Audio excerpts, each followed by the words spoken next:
Okay. Let me know when you guys are ready.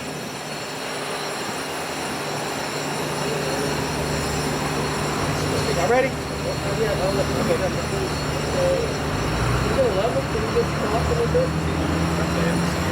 Just talk a little bit. Hello, testing, testing, 1, 2, 3. Testing, testing, 1, 2, 3. I'm trying to move over.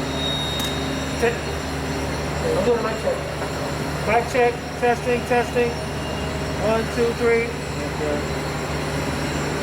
Testing. Everybody good? Everybody good? Anytime. I can start? Okay. How you doing, everybody? Welcome today. We're here for the CTA. We're here talking about Dan Fryer. He's a whistleblower. He was a vested driver of 20 years plus with the CTA.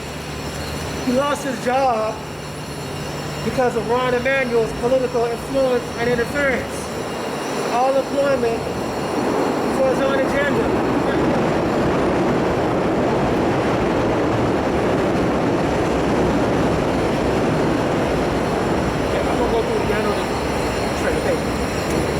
Daniel Fryer, a vested driver of 20 years plus with the CTA, lost his job because of Rahm Emanuel's political influence and interference with deployment for his own agenda.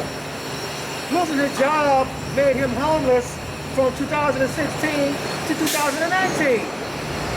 Thanks to the help of the VA, they helped him maintain, still, even to this day, Dan Fryer has been retaliated against by Ron Emanuel and his people. So here today, I'm going to introduce to you the whistleblower, Daniel Fryer. Good day. Can you all hear me pretty good? Okay. Can you all hear me now? Okay. Thank you. Good day, ladies and gentlemen. Dan Fryer, D-A-N-I-E-L, F-R-Y-A-R. Here today to finally be able to have the chance to report yes, I am a whistleblower. I blew the whistle on Ron Emanuel back in like 2015 to current. In that time, yes, as it was mentioned here, to this day I'm still pretty much being retaliated against.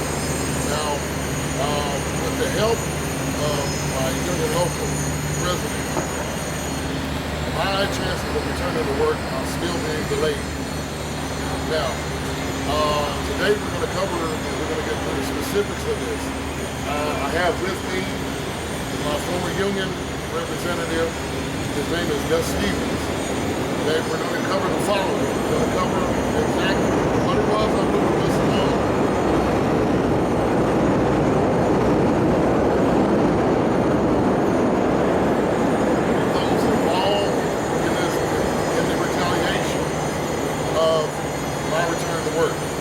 So if you would, I would like to introduce Mr. Gus Stevens, former union rep. He will get into it and explain a little further, and I'll be back. Good day, everyone. My name is Gus Stevens. I am a retired union representative for the Amalgamated Transit Union Local 241. And I represented people for many years, and I do a lot of consulting with AT Local 241. Where I come in Mr. Dan Fryer's situation, is Mr. Dan Fryer and we did some research, and this is about political corruption from former Mayor Rahm Emanuel. His involvement with the Chicago Transit Authority goes real deep and intrinsic. Now, it is a known factor that the mayor of Chicago has... Put the cup down. Oh. Sorry about that. Okay. It is a known factor that the mayor of Chicago has appointed the chief executive officer of CTA for many years, the mayor, whoever it was. In this case, we're talking about Rahm Emanuel, his appointment of Mr. Forrest Claypool. Mr. Forrest Claypool was running a department for the Park District. And what he did is he eliminated all union contracts, union plumbers, contractors, and carpenters, and got rid of them. He privatized that. So now Rahm Emanuel's got a long history with Forrest Claypool, and he appoints him as Chief Executive Officer of this CTA. Now where this comes in, Rahm Emanuel, his involvement, Mr. Dan Fryer, Rahm Emanuel, as we all know, Chief Executive Officer of the City of Chicago. And many of the properties that the city owns, such as school properties, okay? One of them was at 87th and South Parkwood, a school property. 83rd? Okay. Well, it was a property, a school property. And this school property was owned by the City of Chicago. This school property was open for bid. Now, many years ago, we had a situation where a lot of political pundits, a lot of religious leaders went and begged Mr. Rahm Emanuel not to close the public schools like he had planned. He closed 54 of them. Now, you can put it together, you can draw the analogy, you can be anecdotal or not, but one of these properties, many of them, went up for bidding, for sale, to private and public entities. And this one particular school property was up for bid with a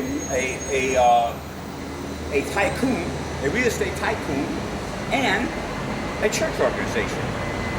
And the church organization won the bid for, I think it was $5,000 or $10,000, something of that nature. Then all of a sudden, the bid was removed. And Mr. Fryer found that out, and so did I. The bid was removed. And then there was a sponsorship letter by Rahm Emanuel stating that I'm sponsoring the sale of this school property to ATU Local 241.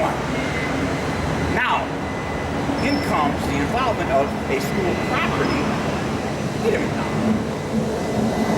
There's a sponsorship letter saying that the sale is he's going to sponsor the sale to ATU Local 241 when supposedly the bid for that property was already won.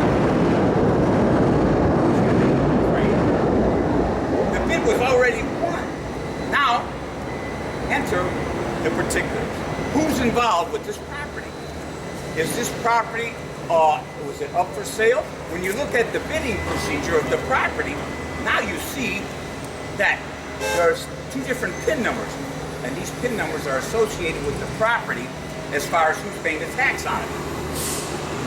Now all of a sudden when you look it up, it was taken off the real estate market and you don't know for sure who still owns the property. So until we know for sure, we just have to say that the property still belongs to the City of Chicago. But now what is Rahm Emanuel's involvement with this? Now when Mr. Fryer found out about this stuff and he blew the whistle on him, that ended his chance to try to get back to work at CTA. Because now, is there union involvement? Is there involvement of the CTA? We don't know. Now, another thing that goes with this, I have here Mr. Fryer's complete work record. And in this work record, it shows where he was brought up on charges of rule violations. And at no point in time, being a union representative, which I was Mr. Fryer given the chance to correct his behavior. And they usually do that in CTA. It's called the Employee Assistance Program. He was denied the right to go to employee assistance to straighten his record out so he can be okay. Now what CTA does traditionally with people who worked, former employees of the company, what they do is they classify you in certain code categories. And there's a code called 0699. This 0699 is a do not hire code. It's in your work record, your work history. It just so happens Mr. Fryer had gotten employment prior to CTA tagging him with this employment history code 0699. Once you get a 0699 from a transportation company, you won't be able to work for no one. But that wasn't associated with him at that time. He got a job and they looked at his records. Now, I had a conversation with the president of Local 241. I I am president of 241, Mr. Hill, okay? Mr. Keith David Hill, Keith D. Hill, and I was calling him in regards to a friend of mine's resume because he wanted to get employment. And so Mr. Hill said, yeah, no problem. We'll put this forward and see what happened. So I'm calling him to find out what what happened to that resume. That's where the conversation started. Then out of the clear blue, Mr. Hill said, don't get on Mr. Dan Fryer's bandwagon because I've got a lot on him. Why would he tell me that? When the conversation had nothing to do with Mr. Dan Fryer. It had to do with my friend trying to get employment. So now we tie everything together. Now you can suppose, you can do any type of analytical, anecdotal analysis, but the fact that he found out about Mr.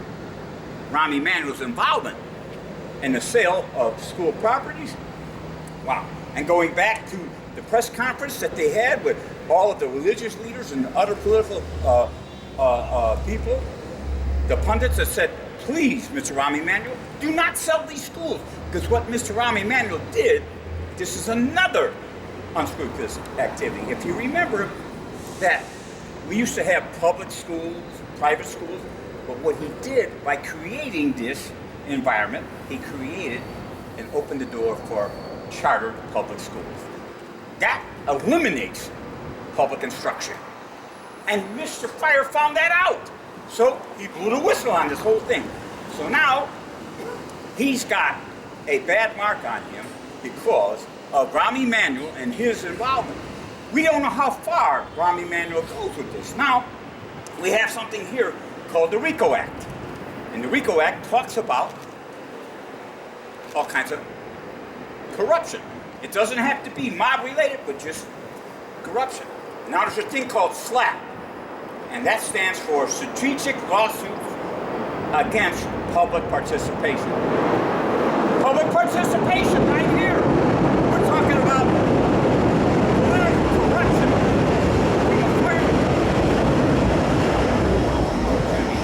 We're talking about political corruption from a former mayor of the city of Chicago getting involved in stuff like this. This man's rights, his basic rights under the U.S. Constitution, 5th, 6th, 7th, 8th, 9th, 13th, and 14th Amendment were violated. In particular, in the 9th Amendment of the U.S. Federal Constitution, there's a premise called ex post facto. And what that basically means is this: what you agree to today is fine. But now we agreed to this today. Today's Wednesday. Now we're going to come back, and now today is not Wednesday. Today is Thursday. We're going to use what happened Wednesday that we agreed to against you and prosecute you for it. And that's exactly what happened to Mr. Dan Fryer. So if you need any more input, I can give you a lot more. But a lot of things doesn't add up. And we have to find out what's going on with Mr. Rahm Emanuel, because he thinks he can get away with this. Now, I disagree with a lot of people. This is not pretty much a mark against CTA. This is against Rahm Emanuel and his political corruption. That I want everybody to understand. Because I do not want to cause an influx or any problems with the organization I worked for almost 30 years. I think it's a good company overall, but I don't like the mayor's involvement. Now, this is nothing on any other previous mayors.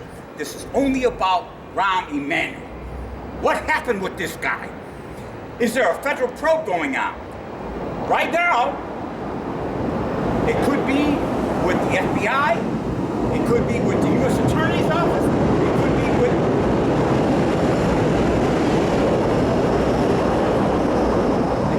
with the state of Illinois, Attorney General. There's a lot of areas looking into this man, what he did. And he's still on radio and TV trying to become a political advisor. I find that very questionable. Okay.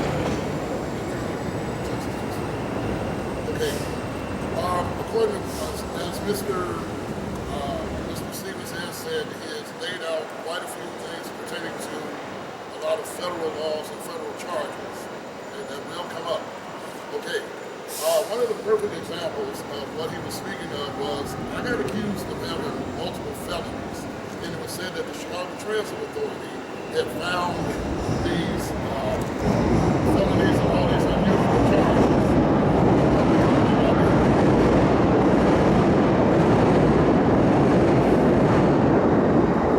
Unbecoming of my behavior. Okay, recently, within the last couple of weeks or so, I had an actual phone hearing, if you would like to call it that, with the Chicago Transit Authority. The Chicago Transit Authority was very clear that they did not say that they had found any kind of felonious charges or anything like that. But what they did find is still questionable due to the fact that, as he has said, it is under ex post facto, which means you cannot retroactively charge or punish somebody for a crime. Well, I won't say crimes, but for anything that was handled legally in the past. There are no second chances. Okay? So I had to ask pardon, and again, I will ask pardon to the Chicago Transit Authority on that part, as far as now that I have an understanding where these accusations have really originated from. It didn't originate from Chicago Transit Authority, it originated from my union local president, Mr. Keith Hill. Where this information or wherever this is that he has it coming from, I have no idea. I also owe a degree of thanks to the police departments and the Circuit Court of Cook County for their efforts and time to help me to try to figure out what these charges are that are said by my union president that I have. They even went to the extreme as far as the courts. They gave me proof of there's nothing. I'm not even in the criminal system. Now the question is standing, where is this coming from? And yes, I will be demanding an answer. Where are these coming from? Okay? Yes, I blew the whistle on Rahm Emanuel, but let this be an example of those, well, it's a term called collusion. This is a perfect example of that. I have trusted my union president when I told him that I blew the whistle on Rahm Emanuel. His claim, and this is via text messages, he said he knew nothing about it. 3 to 4 months later, I received a contractual agreement between Rahm Emanuel, which is a sponsorship, for the sale of this property on 83rd and Kerfoot. Now, I need you all to understand one thing. This is a big union. We don't need sponsorship whatsoever. So where does this sponsorship come in? Okay, we have had a big battle about this, from the social medias to in person, even to the point where this union president actually came to my job that is non-CTA related. And it nearly turned into a brawl. City Council. And it turned into a mere brawl on my job. I nearly got sent home for that. Okay, and it actually did get recorded. Okay, and the recording did leak. Okay, so again, there's something wrong here. Okay, now he has another. He's going to fill in his part of this issue. Well, the problem is that I was alluding to Mr. Fryer. Now, we have to find out what is the Chicago's mayor's city council. What is their involvement in this? Back when Rahm Emanuel was president of Chicago, I mean, you know, he was the mayor, chief executive officer. What involvement did the city council have in Mr. Fryer's case? Because if indeed what Mr. Fryer is saying, and we feel we have enough evidentiary materials to implicate Mr. Rahm Emanuel, and if that takes place, then there's a lot of members of the city council that could go down under investigation. And this is what we're pushing on. As I alluded to in front of... So, we got it. So where do we go from here? Okay, here's where we go from here. We're waiting on several probes. We're waiting on the FBI. We're waiting... How long is the FBI? How long has that been? That's been going on, to my knowledge, about a month or two, something like that. About maybe 2. So we won't know until we hear from them. Now, supposedly there is another probe with the U.S. Attorney. There's another probe going on with the state of Illinois in the Chief Executive Officer of the state of Illinois, the Attorney General office. So we won't know until perhaps, I'm just guesstimating, I don't know. It could be a month down the road, 2 months, we won't know. But the FBI says that they're going to act, but they won't tell us until they actually do it. See? And then we'll get more input from the U.S. Attorney, because the U.S. Attorney is waiting for information coming from the state of Illinois and the Attorney General's office, because he's not going to act until he gets everything from this district, because they're all going to work together. Because when it comes to, well, who's got jurisdiction? Yeah, we understand all that. Okay, but this is what you asked the question is The when. question is, where are we going from here? What we're going here is once So investigations can take years. we don't know. What are you going to do in the meantime? Oh, in the okay, in the meantime, that's where the lawsuits are coming, and Have you he's filed a lawsuit? When did you file? right now he's Mr. Fire's being interviewed by other attorneys. When did you file a lawsuit? Well, the lawsuit has been filed, and I'm being interviewed by the attorneys because So you can't come out. Right. So when did you file a lawsuit? No, the lawsuit hasn't been quite filed yet because they still need more evidence of, pertaining to my case. They have a large amount of it, but there's still yet, pretty much we still So they need still this. gathering information. Say again? They still gathering information. The Correct. person who's gathering information. Right, and I didn't FBI, really, U.S. Attorney, right, well, we have to file in federal court now. Okay, there's no one there. We thought that we could go to another court, like the Daily Center or something. Is there anything else we can? Yes, as a matter of fact, there is. I'm not the only one. We want to keep these sound bites now. Right. You know. Okay, the only thing that I ask for is the continued help of law enforcement to help bring this to light. Okay? I'm also asking for anybody else from CTA that is not back to work yet. If you all feel that you all are not being properly represented, if there's no communication, or there's nothing going on similar to what it is I'm going through, please come forward and say something. Okay, yes, I'm not the only one, but what I'm looking for is more investigation. I'm looking to have more light shed on this issue.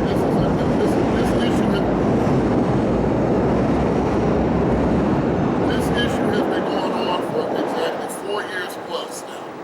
Okay, and we have not been able to get this out into the open, and we have not been able to get this reported.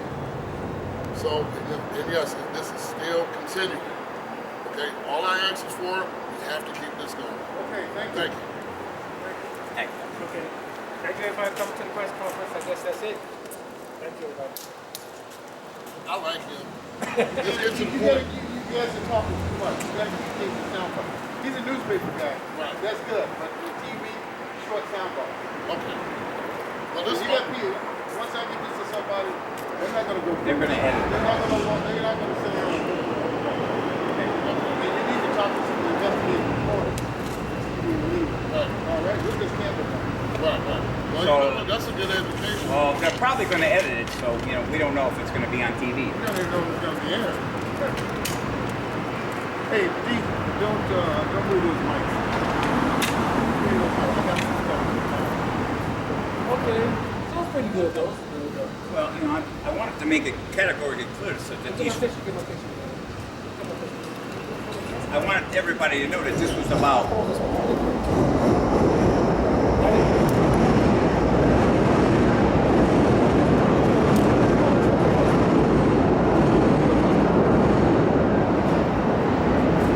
Come get more closer, more closer. I don't know if you all saw the lady that was standing here. Tell me, can I read the radio?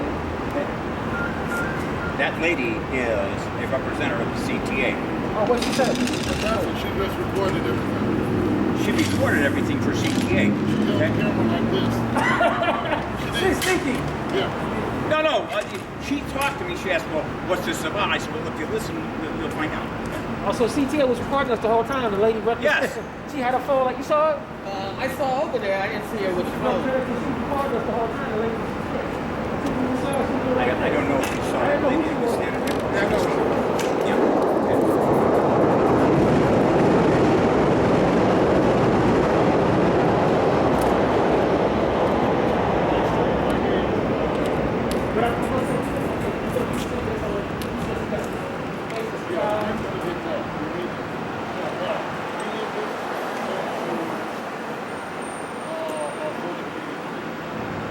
Okay, D.